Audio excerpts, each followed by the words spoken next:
Bus இது எல்லாமே வந்து அசோக் லேலண்ட் பஸ் இதெல்லாம் வந்து அஃபோர்டாடி அவங்க பண்ணுறாங்கன்னு சொல்லிட்டு இதில் வந்து என்ன பார்த்தீங்கன்னா போன வாட்டி நிறைய மகளிருக்கு ஃப்ரீ பஸ் நிறைய கொடுத்துருந்தாங்க.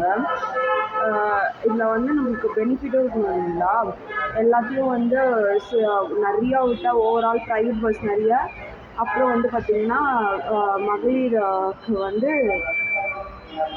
ஒரு மாதிரி அதில் சுத்தமாக லாபமே இல்லாத மாதிரி ப்ரைவேட்டில் அந்த மாதிரி நிறைய ஓவராலாக கொடுக்கும்போது போகிறவங்க தான் போகிறாங்க. அதுலேயும் வந்து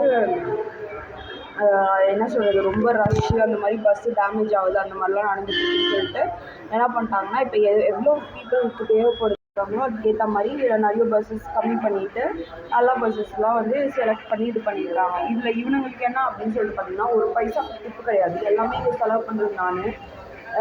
எங்கள் அம்மா வீட்டு ஆட்சி எங்களோட தான் நாங்கள் செலவு பண்ணுறோம், எங்களோட ஆட்சி காலம்னு சொல்லிட்டு இந்த மயிராண்டிக்கு நாங்கள் நாட்டுக்கு பண்ணோம் திவ்யக்காக்கு.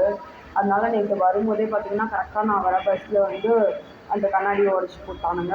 நெக்ஸ்ட் வந்து ஒரு இடத்துல மூளை பணத்தில் சுட்டு போட்டு கரெக்டாக நான் வர பாத்ரூம்லன்னு பார்த்து இது எப்பவுமே அவ்வளோ க்ளீனாக இருக்கும். இந்த ஹோல்ஸ் ஃபுல்லாக வந்து ஏதோ ஒரு அந்த ஹோல்ஸ் வந்து அந்த லாஸ்ட் இடத்துல கிளறி வச்சுட்டு பஸ் பிரேக்கில் நாச்சு பாருங்க, அது மாதிரி பர்டிகுலராக பண்ணுவாங்க.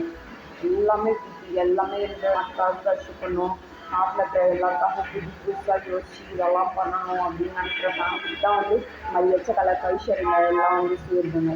சுத்தமாக செத்துணும் அந்த திவ்யக்காக்கு அனைத்து பேருமே. ப்ளஸ் புதுசாக வந்து அவன் தான் இருக்கான், ஒன்றுமே பண்ண மாட்டான், அவன் ரொம்ப நல்லவன்ற மாதிரி அடுத்த சிஎம் பற்றி பேசியிருக்காங்க. அவங்க அம்மா பாலாஜி விஷயமா இருக்கிறாங்களாம். விஜய் மாதிரியே சொல்கிறாங்க, ஒன்றுமே இல்லாமல் நாங்கள் எல்லாத்தையும் சொல்ல போனோம்னா எங்கள் ஒரே நாள் நைட்டில் பெரிய பிரசிடென்ட் கவர்னர் எல்லாமே ஆடுவாங்க. ஸ்ட்ரிக்ட்லி சொல்லிட்டேன், நான் ரொம்ப ஈஸியாக அப்பாவி மக்களுக்கு கூட அதனால நல்லதும் நடக்க மாட்டேங்குது, எல்லா பிரச்சனையும் டேமேஜு. அதுக்கப்புறம் கேரவனும் போச்சு.